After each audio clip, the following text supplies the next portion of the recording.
अस्सलामुअलैकुम। Pakistan economy watch के latest edition में खुश आमदीद। मैं हूं इमरान सुल्तान।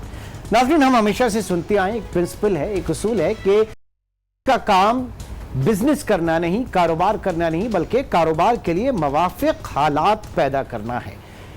यही सोच हमें ले जाती है प्राइवेटाइजेशन की तरफ, निजकारी की तरफ। स्टील मिल की प्राइवेटाइजेशन के हवाले से बात करें, पीआईए के हवाले से बात करें, लॉस मेकिंग एंटिटीज के हवाले से बात करें तो बिल्कुल सही ये जुमला, सही ये बात कही जाती है। और पाकिस्तान की तारीख में अगर हम देखें, अपनी प्राइवेटाइजेशन की, निजकारी की अगर हिस्ट्री में उठा के देखें तो बड़े अच्छे अच्छे टिकट्स रहे। पाकिस्तान में बैंकिंग सेक्टर जो है वो प्राइवेटाइज हुआ। एक जमाना था किसी बैंक में अकाउंट खोलना बहुत बड़ी सब बात समझी जाती थी और इंतहाई पेचीदा मसला होता था। आज आप देख रहे हैं कि पाकिस्तान में बैंक्स जो हैं वो प्राइवेटाइजेशन के बाद जितना उनमें कंपटीशन है, उतनी ही बैंकिंग चैनल जो है वो आसान हो रहा है। लोगों की दस्तरस जो है वो, रसाई जो है वो आसान हो रही है। टुवर्ड्स टेलीकॉम की तरफ चले जाते हैं। पाकिस्तान में वो शख्स, वो घर, वो मोहल्ला बहुत अहम समझा जाता था पिछले 2 दिहाइयों पहले, जहां पे एक टेलीफोन होता था। उसके बाद प्राइवेटाइजेशन हुई और हमने देखा कि बहुत सारी टेली कंपनीज जो हैं वो पाकिस्तान में आई, हेल्दी फॉरेन इन्वेस्टमेंट भी आई। और आज आप आलम यह है कि 2 किलो या 2 लीटर दूध लेते हैं तो एक मोबाइल सिम आपको मिल जाती है। आज ये डेंसिटी के ऊपर काम हो रहा है पाकिस्तान में। बहरहाल कंपटीशन बढ़ा, लोगों के लिए आसानियां जरूरी पैदा हुई और इसी सोच को आगे हम लेकर चले थे केईएससी की प्राइवेटाइजेशन में, जो बदकिस्मती से पाकिस्तान के लिए एक बहुत बुरा तजर्बा साबित हुई। हालात ने बताया कि जिस मामलात की वजह से इसको प्राइवेटाइज करने की बात की गई थी कि जनाब ये बिल्कुल यू टर्न ले लेगा, इसके बाद जो है बहुत ज्यादा इन्वेस्टमेंट होगी पाकिस्तान में इलेक्ट्रिसिटी डिस्ट्रीब्यूशन के हवाले से, इस नेटवर्किंग में बहुत बिजली की चोरी जो है इसके ऊपर काबू पाया जाएगा, आवाम को 24 घंटे जो है वो बिजली मुहैया की जाएगी एंड सो ऑन। ये सारी बातें थी, लेकिन उसके बाद ये पाकिस्तान की तारीख की अगर बैड हिस्ट्री की अगर हम बात करें तो वो के इलेक्ट्रिक की या केईएससी की प्राइवेटाइजेशन थी। और उस खराब चेहरे को बदलने के लिए नाम जो है इंतजामिया ने के इलेक्ट्रिक रखा कि अब ओवर इज ओवर, जो बुरी चीजें थी वो खत्म हो गई। अब एक नए अज़्म के साथ, नए वलवले के साथ, नई बुनियाद के साथ आगे बढ़ेंगे और कराची को दोबारा रोशनियों का शहर बनाएंगे। ये तमाम वो वादे थे जो निजकारी के वक्त किए गए थे। लेकिन आज क्या आलम है कराची में? आज हम देख रहे हैं कि हर थोड़ी देर बाद, हर कुछ घंटों बाद जो है वो घंटों की लोड शेडिंग शुरू हो जाती है।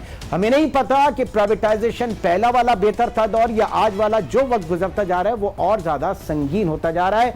अवाम इस वक्त रुल चुके हैं। अवाम न सिर्फ बिजली के गायब होने से रुल चुके हैं, बल्कि उनके कंधों के ऊपर जो भारी बोझ है बिजली के बिलों की अदायगी का और महंगी बिजली के, ये समझ में नहीं आ रहा कि हालात किस तरफ जा रहे हैं। बहरहाल आज के प्रोग्राम में इसी चीज को हम डिस्कस करेंगे। पूरे हमारा पैनल पहले मैं तारुफ कराते चलूं। स्टूडियो में कैप्टन फहीमुज़्ज़मा साहब हमारे साथ मौजूद हैं, साबिक एडमिनिस्ट्रेटर कराची। बहुत शुक्रिया सर हमें ज्वाइन करने का। आपने कराची की समझ लें कि नफ्स के ऊपर आपका हाथ है, इसीलिए आपको हमने ज़हमत दी।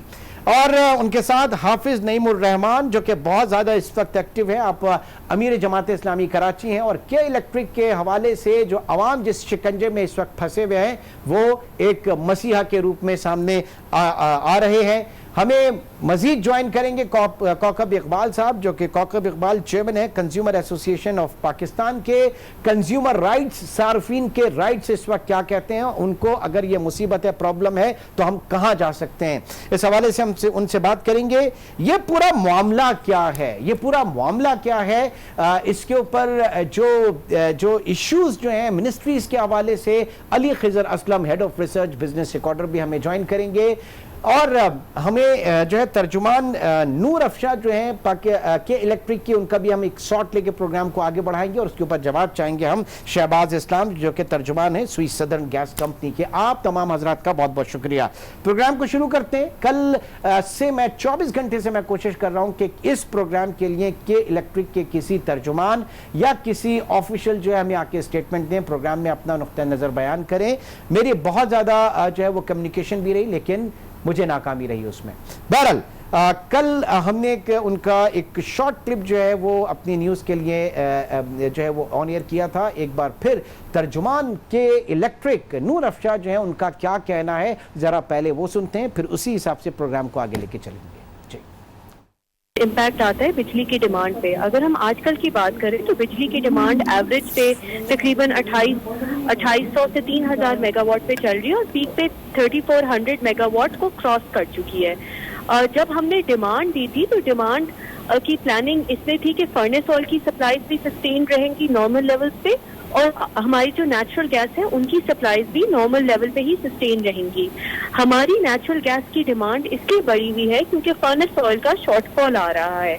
हम किसी एक इदारे को ये नहीं कह रहे कि we are not holding them accountable, हम एक फैक्ट साइट कर रहे हैं कि बिजली की डिमांड को पूरा करने के लिए हमें एक सर्टेन रिक्वायरमेंट ऑफ फ्यूल्स की डिमांड है, हमें उसके अंदर कमी का सामना करना पड़ रहा है जिसकी वजह से बिजली की पावर सप्लाई इम्पैक्ट हो रही है। जहां तक हमारे लिए मुमकिन था हमने इंश्योर किया कि हम रिलीफ प्रोवाइड करें। ये जो फर्नेस ऑयल का इशू है ये सिर्फ कराची बेस्ड नहीं है, ये एक नेशनल लेवल इशू है। हमारे कस्टमर्स को इतनी मुश्किलात का सामना करना पड़ रहा है और हम वाकई माजरत पाएं। हम उनका ताउन चाहते हैं, इंशाल्लाह ये जल्द अज जल्द इस मसला हल होगा। बात यह है कि अगर आपके पास कंस्ट्रेन है, फर्नेस ऑयल आपके पास मौजूद नहीं है, आप सारा का सारा मलबा जो है वो सप्लायर्स के ऊपर डाल रहे हैं, तो ये इंतज़ामी मसला है। इसमें कराची की आवाम का, आपके कंज्यूमर का क्या उनकी गलती है? आप मैनेज नहीं कर पाए या हुकूमती इदारे, हमारी वजारतें जो है वो इसको मैनेज नहीं कर पाई? बहरहाल इसके ऊपर SSGC जो कि फर्नेस ऑयल वगैरह भी सप्लाई करते हैं, सप्लायर की जहाँ पे बात हुई, तो फिर मैं इस वक्त बात करना चाहूँगा शहबाज इस्लाम साहब से। शहबाज साहब बताइएगा ये क्या मामला है, आप लोगों ने क्यों सप्लाई कंस्ट्रेन हुआ है, क्यों नहीं दी है? इस वक्त पूरी दुनिया में तेल सस्ता हुआ पाकिस्तान से गायब हो गया, नापैद हो गया, ना पेट्रोल मिल रहा है और ना इनको फर्नेस ऑयल मिल रहा है कि इलेक्ट्रिक को।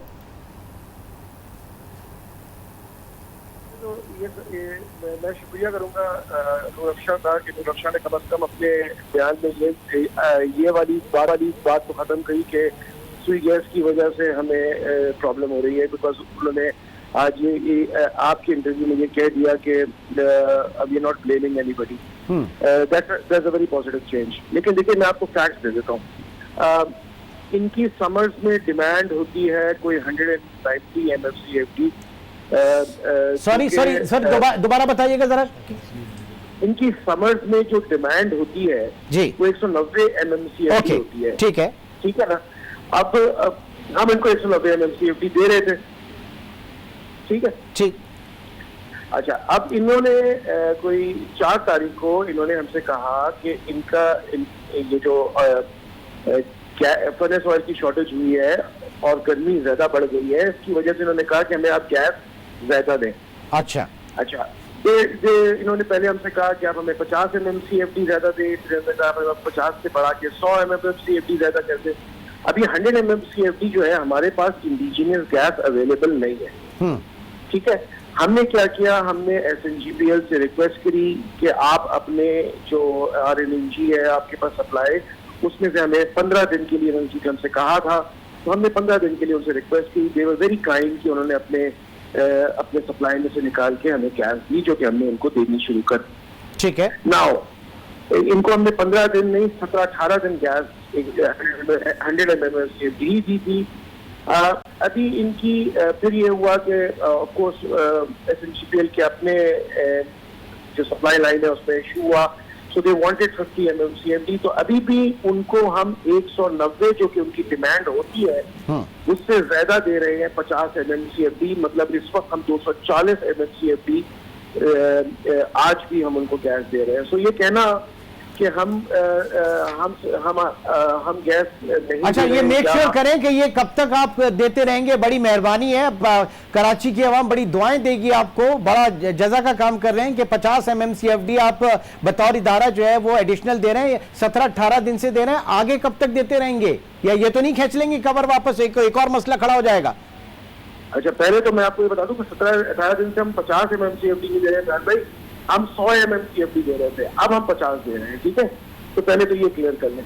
अच्छा, नहीं, अब आपने कम किए, यानी जो आप पहले 100 दे रहे थे अब आपने कम करके 50 दिए। मतलब पहले मैं 290 दे रहा था, हाँ। तो इनकी डिमांड 190 की थी, मैं 290 दे रहा था, अब मैंने कम करके 240 किया। ठीक है। अच्छा, अभी भी जो इनकी डिमांड है उससे 50 ज्यादा दे रहा हूँ। अब ये याद रखिएगा कि ये मैं एसएनजीपीएल से गैस लेके इनको दे रहा हूँ।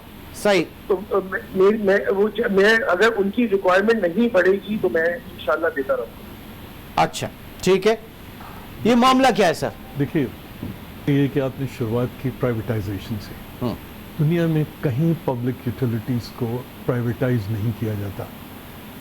आप बिजली को, पानी को, गैस को प्राइवेटाइज करोगे या तो कराची शहर में हमारे जैसे थर्ड वर्ल्ड अफ्रो एशियन जो सिटीज़ हैं, मेगा सिटीज़ हैं, उनके अंदर चोरी भी होती है, उनके अंदर ज़ाया भी होता है उसके अंदर, तो वो रियासत की जिम्मेदारी रहनी चाहिए। अब क्या हुआ, आपने प्राइवेटाइज कर दिया, अलजुमाया आई, फिर अबराज आई, ये लेकिन सर जब प्राइवेटाइज नहीं होती तब कौन से बड़े हीरे मोती मिल रहे थे? मैं वही अर्ज कर रहा हूँ ना, मैं वही अर्ज कर रहा हूँ कि देखिए, पहले कम से कम हम रियासत को होल्ड तो कर सकते थे रिस्पॉन्सिबल, कि भाई ये आपकी जिम्मेदारी है, इनके पास तेल आया नहीं आया, फर्नेस ऑयल आया, गैस आया, आप मैं बिल पे करता हूं, मुझे उसके अगेंस्ट बिजली दीजिए। अब मसला ये है कि इलेक्ट्रिक में अगर आप बात करें तो वो ये कहते हैं कि भाई we are not importers of furnace oil और RLNG, हमें तो लोकल सप्लायर्स देते हैं। पूरे मुल्क में इतनी शदीद किस्म की शॉर्टेज हुई भी है। अगर हम ये बात कहते हैं कि ये इसकी जिम्मेदारी सरकार की है या जिन्होंने प्लानिंग की थी उनकी है, तो कल सरकार हमारा गला काटना शुरू करती है। पहले जब KESC थी और पब्लिक यूटिलिटी थी तो उसके अंदर कोई ना कोई अफसर जो था, मुझे डॉन में, आपको बिजनेस रिकॉर्डर में कहीं ना कहीं कोई खबर दे जाया करता था। अब तो मसला ये, अगर के इलेक्ट्रिक में से कोई देगा तो जो नेपरा में, ओगरा में और फाइनेंस मिनिस्ट्री में और उसमें लोग बैठे हैं, वो कहेंगे ये के इलेक्ट्रिक हमारे खिलाफ कर रही है। उनके इतनी गोटे फंसी हुई हैं कि उनको जो है सांस लेने की हिम्मत नहीं है। तो इस वजह से वो मिन करके छोटी सी अपनी बात तो करते, हमारे पास तेल नहीं है, मगर इसके ऊपर वो लड़ नहीं सकते। नतीजा जो है ना, वो अल्टीमेटली ये है कि जो कंज्यूमर है वो उसका, या जो at the end of the day Karachi का शहरी, वो उसका खमियाजा भुगतता है। ये मैनेजमेंट का और गवर्नेंस का इशू है। ठीक है, अब हाफिज नईम साहब की तरफ चलते हैं। हाफिज साहब, सूरत हाल ये है कि अवामी मसला है, लेकिन ये मसला खालिसतन गवर्नेंस का प्रॉब्लम है। इशू ये का है, फर्नेस ऑयल अवाम ने खरीद के नहीं देना, हुकूमत ने खरीद के देना है, हुकूमती इदारों ने खरीदने के देना है, वजारत मुतल्लिका वजारतों ने उसको यकीनी बनाना है। ये पूरा एक एपिसोड है, ये पूरी एक सीरीज ऑफ एरर्स है जो इस वक्त पाकिस्तान देख रही है कि दुनिया में पेट्रोलियम प्राइसेस सस्ती हुई, पाकिस्तान में सस्ती और उसके साथ गायब हो गई। पाकिस्तान में इस वक्त के इलेक्ट्रिक के पास फर्नेस ऑयल नहीं है। आप इतने अरसे से इनसे बातें कर रहे हैं, क्या आपको बातें कही जा रही हैं, क्या आपको तसल्लियां तशफ़ियां दी जा रही हैं हाफिज साहब? अच्छा, लेकिन जब इनके पास ऑयल था तो फिर ये क्या करते थे? देखें के इलेक्ट्रिक के केस में ना, इनकी तो किसी बात पर आप यकीन ही ना करें, पहले चेक कर लिया करें। थोड़ी सी अगर जरा लाउड कर दें हाफिज साहब को। तो ये ऑयल के प्लांट नहीं चला रहे थे। हाँ। और ये जो है वो कहते थे कि हमारे पास गैस की शॉर्टेज है, ठीक है। और अब जो है वो ये कहते हैं कि ऑयल की शॉर्टेज है। अभी तो इनकी अगर फॉरेंसिक ऑडिट हो जाए ना, तो दूध का दूध पानी का पानी हो जाएगा कि 2015 के ही वाकये को अगर ले लेना, जिसमें हीट वेव में हजारों लोग जाँ बाग हो गए थे शहर कराची में, तो इन्होंने जानबूझकर अपने ऑयल के प्लांट बंद रखे हुए थे जिनसे इनको महंगे पड़ते हैं। तो उसी से पता चल जाएगा। कहने का मकसद ये है कि इस वक्त इनकी जो एग्जिस्टिंग कैपेसिटी है वो तकरीबन 2100 मेगावाट के तो इनके अपने प्लांट है। फिर IPP से इनको तकरीबन 500 से ऊपर मेगावाट मिलता है। फिर इसके बाद नेशनल ग्रिड से इनको जो है वो 650 और प्लस जमशेद वाला मिला लें तो तकरीबन 800 मेगावाट मिलता है। ये सारे मिला लें तो इनको कराची की जो इस वक्त डिमांड है, जो 3000 मेगावाट से ज्यादा नहीं है, उससे ज्यादा इनके पास जो है वो एग्जिस्टिंग कैपेसिटी मौजूद है। अगर ऑयल निकाल भी दे तब भी। अच्छा, अब आप बताइए मुझे, क्या कराची की इंडस्ट्री इस वक्त क्या फुल लोड पे चल रही है? 30% जो हमारे एक्सपोर्ट यूनिट है वो 30% से ज्यादा लोड पे नहीं चल रहे। जो हमारे जो है वो डोमेस्टिक यूनिट्स हैं वो भी 50% से ज्यादा नहीं चल रहे। मार्केटें लॉकडाउन की वजह से बंद है। ये तो खैर करेंगे, मार्केटें बंद है इस वक्त, आपका कंजम्पशन नहीं है। ये कर रहा हूं कि इस वक्त तो आपकी जो कराची की जो जरूरत है वो तो तकरीबन 2000 मेगावाट के करीब है।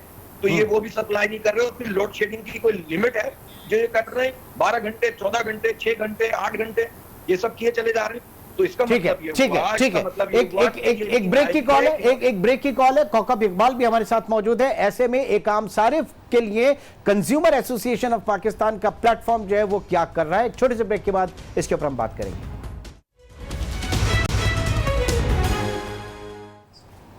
वेलकम बैक जी। हाफिज साहब, ब्रेक पे जाने से पहले आप कह रहे थे कि फॉरेंसिक ऑडिट की जरूरत है, प्लीज कंटिन्यू कीजिएगा। भाई देखिए, बात ये कि जब ये प्राइवेटाइजेशन 2005 में हुई थी तो मुशर्रफ साहब और एमक्यूएम ने मिलकर की थी, और 2009 में एमक्यूएम और पीपल्स पार्टी ने की थी। ये दो पार्टियां तो ऐसी है ना, एमक्यूएम और पीपल्स पार्टी, जो बराह रास्त इसकी प्राइवेटाइजेशन में शामिल है। 2005 में हम इसको सब्सिडी देते थे 1.5 अरब रुपए, और अभी पीटीआई की गवर्नमेंट ने 3 महीने पहले एडवांस सब्सिडी की मंजूरी दी है 26 अरब रुपए। तो आप ये प्राइवेटाइजेशन के नतीजे में जो हुआ है आप देख लीजिए, $361 मिलियन की इन्वेस्टमेंट करनी थी मुआहदे के मुताबिक 3 साल में, वो कहाँ है? अगर वो हो जाती तो आज ये ट्रांसमिशन में ये प्रॉब्लम नहीं होती कि ह्यूमिडिटी की वजह से। फिर तांबे के तार चोरी करके एल्युमिनियम के लगा दिए, जिससे और प्रॉब्लम आ रही है। फिर एक और बात ये है कि इसमें इन्हें 1300 मेगावाट का जनरेशन का इजाफा करना था 3 साल में। इन्होंने 15 साल के अंदर, अगर ये पिछले अलजमाया का भी मिला ले, तो इन्होंने सिर्फ 300 मेगावाट का इजाफा किया है।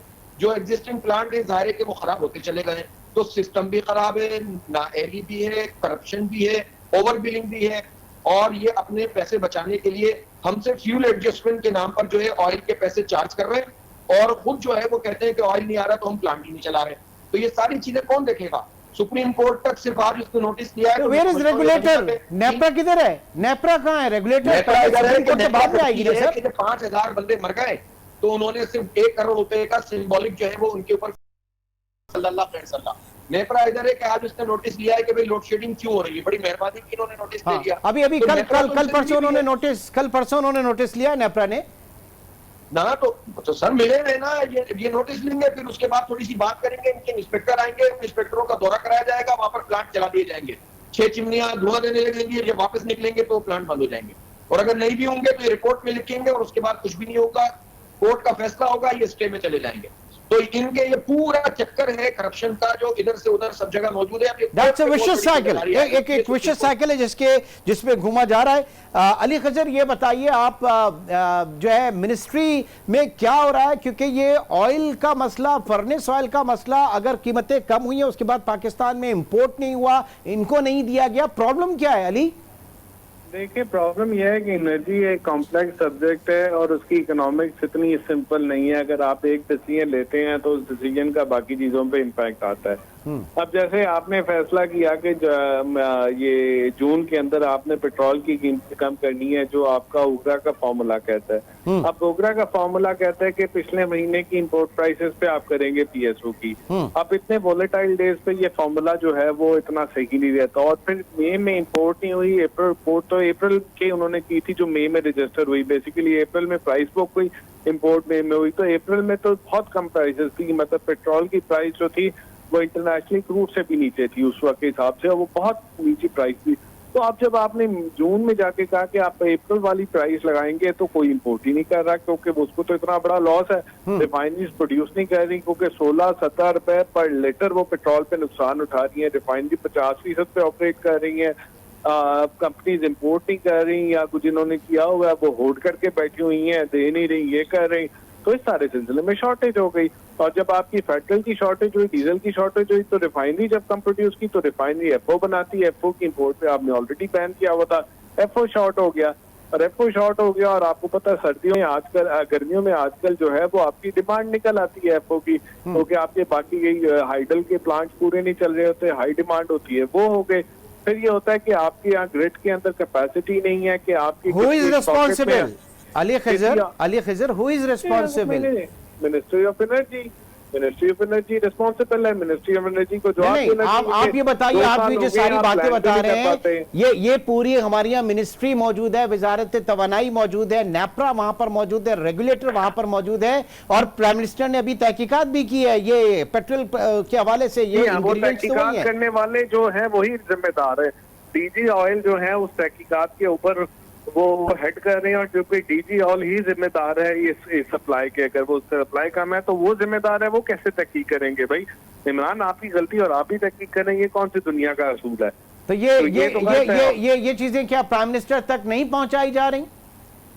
ये तो मुझे नहीं पता है, तो प्राइम मिनिस्टर से पूछे या उनके सेक्रेटेरिएट से पूछे। मैं तो आपको ग्राउंड रियलिटी बता रहा हूँ। मैं नहीं, तो जितना कम से कम कराची में जो हालात हैं, ये रिपोर्ट्स तो जा रही होंगी ना, ये रिपोर्ट्स भी नहीं जा रही होंगी, सब अच्छा है का ढोल बज रहा होगा वहां पर, इस्लामाबाद को कुछ नहीं पता क्या? मैं एक आदमी क्वारंटीन में बैठा हूँ पिछले 3 महीने से। आप जाके देखे अपने व्हाट्सएप में, मैंने आपको ये प्राइसेस बढ़ने से पहले मई के एंड में वार्न कर दिया था कि पेट्रोल शॉर्ट होगा।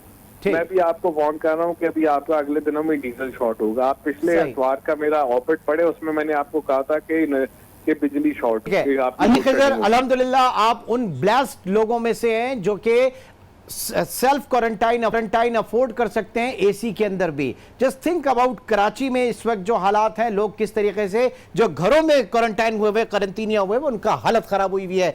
Kaukab Iqbal, chairman consumer association Pakistan, किधर है आपकी एसोसिएशन? कहां खड़े हैं आप लोग भाई? कराची की आवाम क्या क्या कर रहे हैं आप लोग? अभी आप ये देख रहे होंगे कि गुज़िश्ता कई दिनों से जो है, बल्कि 1-1.5 महीना हो गया, हम मुसलसल जो है सोशल मीडिया, क्योंकि सोशल मीडिया भी बड़ा स्ट्रांग है, मीडिया भी आपका इलेक्ट्रॉनिक मीडिया भी बड़ा स्ट्रांग है, हर चैनल पे, हर मीडिया पे हम चीख रहे हैं, चिल्ला रहे हैं। सब इस वक्त वो हालात नहीं है कि हम कहीं जाके मुजाहरा कर सके, और मैंने ये मना किया है। सबसे पहले तो मैं आपके चैनल के तवज्जुह से जनाब हाफिज नईम साहब को खराज तहसीन पेश करता हूँ कि ये एक वाहिद जमात है, सियासी जमात, जो कि कंज्यूमर के साथ खड़ी हुई है, कंज्यूमर राइट्स के लिए काम कर रही है। अभी इन्होंने एहतजाज भी किया, ये बहुत तगुदुक कर रहे हैं, जो भी इन्होंने पिछली दफा भी इन्होंने बहुत सारी चीजें की।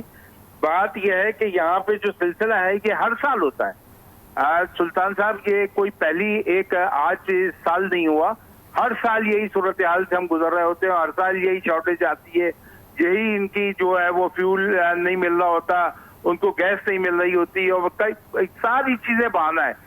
बात यह है कि जब तक ये निजाम सही नहीं होगा, आप ये देख रहे हैं कि जो अभी कोरोना के मरीज हैं वो खुसूसी तौर पे वो सर, जो मरीज आपकी एसोसिएशन क्या कर रही है, जरा ये बताइएगा, आपकी एसोसिएशन क्या कर रही है, क्या रहनुमाई करेंगे आप? मैंने तमाम सार्फिन से अपील की है और इसका एक वाहिद हल निकाला है, ये इससे कुछ भी नहीं होगा। हाफिज नईम साहब भी कोर्ट में गए, हमने अपने सार्फिन से अपील की है, 1 महीने का इनको नोटिस दिया है और उनको ये बता दिया है कि अगर जो है क्या नाम है, आप ये नहीं इसको इसकी जो लोड शेडिंग है और जो ओवर बिलिंग है, अगर ये खत्म नहीं होगी तो हम नॉट टू पे बिल की मुहिम शुरू कर रहे हैं और वो हमने ऑलरेडी कर दी है। अच्छा, हैशटैग के साथ हमने जो है, अगर आप देखें तो ये ऑलरेडी मुहिम जो है सोशल मीडिया भी चल रही है और तमाम इन लोगों को भी बता दिया है कि अगर ये आप नहीं सुधरेंगे तो, क्योंकि ये हमारे जो सारिफ है, हमारे सारिफिन को जब तक के कंज्यूमर्स पूरे कराची का के इलेक्ट्रिक का कंज्यूमर जो है वो मुत्तहिद नहीं होगा, और चाहे वो कमर्शियल हो, चाहे वो इंडस्ट्री का हो, चाहे वो गरीब सारे, ठीक है। यानी 1 महीने का टाइम दिया, अगर नहीं होगा तो आप बिल ना भरने की मूव चलाएंगे। ना भरने की मैंने पहले भी मुहिम चलाई थी और ऐसी नहीं, आपने तो चलाई थी, जाहिर है कि आप एक आम शहरी हैं, लेकिन हुकूमत वक्त ने भी ये मुहिम चलाई है जब वो कंटेनर पे थी, जब वो ऑपोजिशन में थे। सिविल डिसओबीडियंस की तहरीक खान साहब ने खुद चलाई थी, बिजली के बिल जो है वो खुद उन्होंने फाड़े थे, फाड़ के फेंके थे, और वजह यही थी महंगी बिजली और लोड शेडिंग। आज हुकूमत को इसके ऊपर एक पॉलिसी देना होगी और इस मसले को हल करना होगा। अली खजर, आपका बहुत बहुत शुक्रिया, और नाज़रीन प्रोग्राम को हम जारी रखेंगे, एक छोटे से ब्रेक के बाद दोबारा मिलते हैं। प्रोग्राम में एक बार फिर खुशामदीद कहेंगे। शहबाज इस्लाम साहब, आपसे जानना चाहूंगा, तवातुर से लिखा जा रहा है बिजनेस रिकॉर्डर के एडिटोरियल्स में कि शॉर्टेज आगे और प्रॉब्लम्स आएंगी, आप लोग देख रहे हैं, मॉनिटर कर रहे हैं, क्योंकि आगे चल के प्रॉब्लम जो है वो गैस के हवाले से भी हो सकता है? नहीं, जो हमारी जो नेचुरल गैस की और इंडिजिनस गैस और एलएनजी का इशू है, उसमें तो हम अभी फ्यूचर में कोई इशू नहीं देख रहे। अगर किसी खुदा न खास्ता किसी सप्लाई में कहीं पे प्रॉब्लम हो, किसी गैस फील्ड में कोई प्रॉब्लम होगी, तो that is a different case, but generally हमारी तरफ से कोई प्रॉब्लम नजर नहीं। ठीक है फ़हीम साहब, अब सूरत हाल जो है वो आपके सामने है। 2 चीज़ें हैं, एक तो लोड शेडिंग, फिर अच्छा बड़ा कॉम्प्लेक्स इशूज़ हैं, बड़े एजाज़ात भी है इस कंपनी को, मिसाल के तौर पे अगर आप फेडरल ओम्बुड्समैन के पास जाते हैं, वफाकी मुहतसिब के पास कोई केस लेके जाते हैं, शिकायत लेके जाते हैं इदारे की, तो वो कहते हैं जनाब ये प्राइवेट कंपनी है, प्राइवेट एंटिटी है, वो उसे एंटरटेन नहीं करेंगे। सेम टाइम ये वाहिद प्राइवेट कंपनी है के इलेक्ट्रिक जो सरकारी जेर गर्दिश कर्जों के अंदर भी मौजूद है, यानी जो हमारे सर्कुलर डेट का भी हिस्सा है। तो ये बड़ी कॉम्प्लेक्स चीज़ है। फिर दूसरी चीज़ ये कि अवाम किससे परेशान है, एक तो बिजली नहीं, फिर ओवर बिलिंग। मतलब हम रेगुलेटर भी अगर है तो वो क्या चेक कर रहा है, यहाँ पे दुहाइयाँ दे रहे हैं लोग, कमाए क्या, आपकी 50% आमदन जो है वो सिर्फ यूटिलिटीज के अंदर जा रही है। फहीम साहब जनाब देखिए, दो बुनियादी मसले हैं, एक तो रेगुलेटर, ठीक है, और दूसरा अवाम में कोई साइंटिफिक, कोई उस तरह का कॉन्क्रीट टेंजिबल जो वो है वो नहीं एग्जिस्ट करता। हाफिज़ नईम साहब कराची शहर के अच्छे सियासी लीडर्स में से हैं।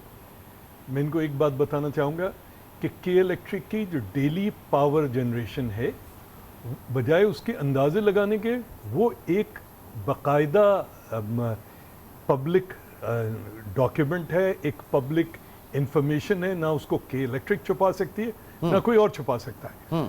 नंबर दो, जहाँ तक इस बात का ताल्लुक है कि के इलेक्ट्रिक माशी मुश्किलात का शिकार है, जो उसमें इंफ्रास्ट्रक्चर में उनके और उसमें नज़र आता है, वो सिर्फ शिकार है नहीं, आने वाले वक्त में और ज़्यादा होती जाएगी। क्योंकि जो पीछे ऑर्गेनाइजेशंस थी, जैसे अबराज थी, अब अबराज तो है नहीं। आपको बिजली आज सारी दुनिया में, अगर इमरान अगर आपको याद हो, 2005 में हम नहीं जानते थे कि स्मार्टफोन क्या होता है। आज हर एक के पास टेक्नोलॉजी बहुत तेजी से प्रोग्रेस कर रही है। सारी दुनिया में अब मैनलेस मीटरिंग होती है, एक छोटा सा डिवाइस लगी होती है आपके मीटर पे, वो खुद महीने के आखिर में या जो गिवन सर वो मीटर यहाँ पे भी लगे हुए डिवाइस जिनको पता चल रहा है वो बंद होने के बावजूद भी चलता रहता है। मैं आपको मैं अर्ज कर रहा हूँ कि ये तमाम चीजें, देखिए दो चीजें ना, एक के इलेक्ट्रिक है, मैं के इलेक्ट्रिक से ना तो मेरी कोई रिश्तेदारी है ना मेरा प्रॉब्लम ये शहर है और इसका आने वाला। आपने भी थोड़ी देर पहले बात की थी, हाफिज नईम साहब ने भी बात की, पिछले सालों में जो बारिश में जो लोग इलेक्ट्रिक्यूट हुए। देखिए बहुत सिंपल सी चीज़ है।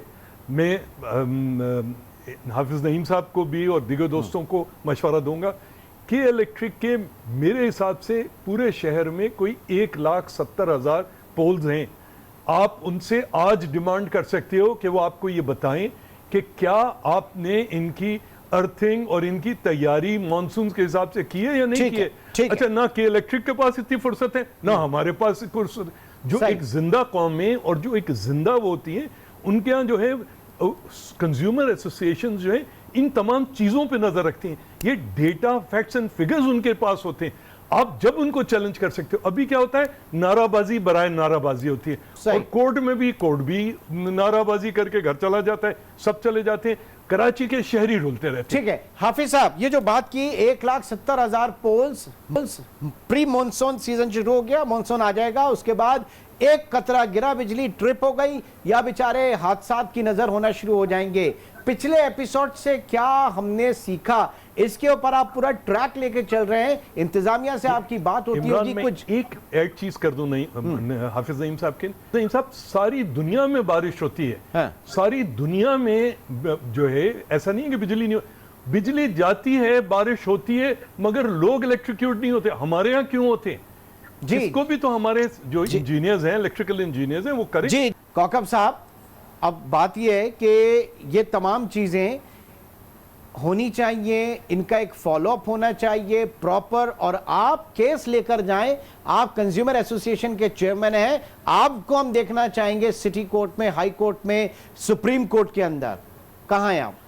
सुल्तान साहब बिल्कुल आप सही कह रहे हैं। मैंने अपने जो हमारी लॉयर्स की टीम है उनसे मैंने आज ही रब्ता किया, बल्कि गुज़िश्ता कई दिनों से मैं उनसे मुसलसल राब्ते में हूँ और चाह रहा हूँ कि एक उनकी पटिशन दाखिल की जाए उनके खिलाफ। मगर मसला यह है, मैं आपको बताऊं कि ये टॉप प्रायोरिटी पे कभी मैंने एक केस लड़ा पीटीसीएल के खिलाफ, जब वो पाकिस्तान उन्होंने उसका वो पैकेज दिया, पाकिस्तान पैकेज, और ये समझे कि मैं सालों रुलता रहा, और उन्होंने बड़े वकील कर लिए, उनके पास एक बहुत बड़ा लायर था, जो कोर्ट में होते हुए भी उनकी जो सेक्रेटरी आके कहती थी या उनकी जो असिस्टेंट थी वो ये कहती थी कि जनाब वो तो इस्लामाबाद बैठे। मैंने कहा मैं अभी वहां पे, मैं नाम नहीं ले रहा, कि मैंने कहा अभी मैं उनसे मिल के आ रहा हूँ नीचे, और आप कह रही हैं कि इस्लामाबाद करने से मैं तो झूठ नहीं बोलूंगी। तो उन्होंने कहा, जज साहब ने कहा मैं इनकी बात पे यकीन रखता हूँ, अगली पेशी।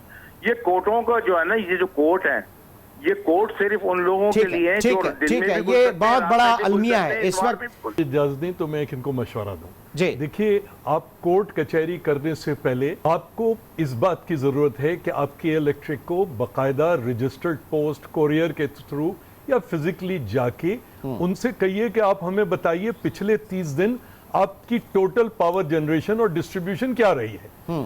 आप अगर आप ऑडिट की बात करते हो, कोई और तो आके ऑडिट करेगा नहीं कि इलेक्ट्रिक इस बात की जिम्मेदार है कि आपको ये information they. And being listed company in Pakistan stock exchange, एक इंफॉर्मेशन उसकी मटेरियलाइज होनी चाहिए। अच्छा, अगर इसी तरह से जैसे मैंने कहा पोल्स हैं, अगर इनके ऊपर आप उनसे ले सकते हैं कि जी आपकी मॉनसून की क्या है, उसका आप हमें दीजिए। अगर वो ना दे, आप कोर्ट से डायरेक्शन ले सकते हैं। कुछ एश्योरेंस जरा। हाफिज साहब आप मौजूद हैं लाइन पे? जी मैं मौजूद हूँ। ठीक है जी, मेरा सवाल पूरा बच गया। मैं ये जानना चाह रहा था कि इनके जो 1,70,000 पोल्स हैं, जो इस वक्त हमारी सूरत हाल होती है मॉनसून के हवाले से, इनकी क्या तैयारी है? आपने यकीनन बात की होगी इन लोगों से, क्या क्या फीडबैक मिला? देखें, जब ये पिछले साल मसला हुआ था, सबसे ज्यादा आपने देखा था, हमने आवाज उठाई थी, हम कोर्ट में भी गए थे, कोर्ट से इनको ऑर्डर भी हुए थे और इनको रिस्पॉन्सिबल भी करार देकर इन पर फाइन किया गया था नेपरा की तरफ से, लेकिन बात फिर आई गई हो गई। इसके बाद बहरहाल ये मुझे मालूम है कि इन्होंने अर्थिंग का काम शुरू किया था और इस वक्त भी कहीं ना कहीं थोड़ा बहुत हो रहा है, लेकिन जाहिर सी बात है कि 1,70,000 पोल में से इन्होंने कितना किया होगा।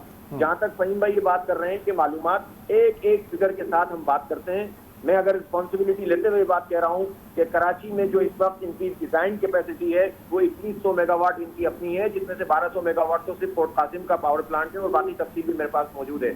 आईपीपी की 300 जमा टपाल वाला आईपीपी 127 और 28, ये सब मिला ले तो 500 से 550 बनते हैं और 650 मेगावाट नेशनल ग्रिड से मिलता है और जमपीर से 150 मिलता है। तो मैं हवा में नहीं बात कर रहा, फिगर्स के साथ बात कर रहा हूँ। मैं बिल्कुल एग्री करता हूं, मगर था तो उस वक्त पीपल्स पार्टी तो नहीं, एमक्यूएम और मुशर्रफ थी, और उसके बाद दोबारा अबराज ग्रुप को गया तो पीपल्स पार्टी और एमक्यूएम दोनों ने बेचा था। तो ये सब रिस्पॉन्सिबल है। ठीक है जी, बहुत बहुत शुक्रिया हाफिज नईम साहब। तर्जुमान SSGC शहबाज इस्लाम भी हमारे साथ मौजूद थे, और कैप्टन फहीम साहब, आप तमाम हजरात का बहुत बहुत शुक्रिया। बात यह है कि ये इदारा पाकिस्तान में कराची की आवाम को सर्व करने के लिए, इनकी खिदमत के लिए बना है, और एक और एजाज़ भी इसी इदारे को हासिल है कि दुनिया भर में ये वाहिद शायद इदारा है जो अपनी तमाम तर इश्तिहारी मुहिम, अपनी तमाम तर पब्लिसिटी जो चलाता है वो ये चलाता है कि मेरी मसनूआत को इस्तेमाल ना करें, मेरी प्रोडक्ट को इस्तेमाल कम से कम करें।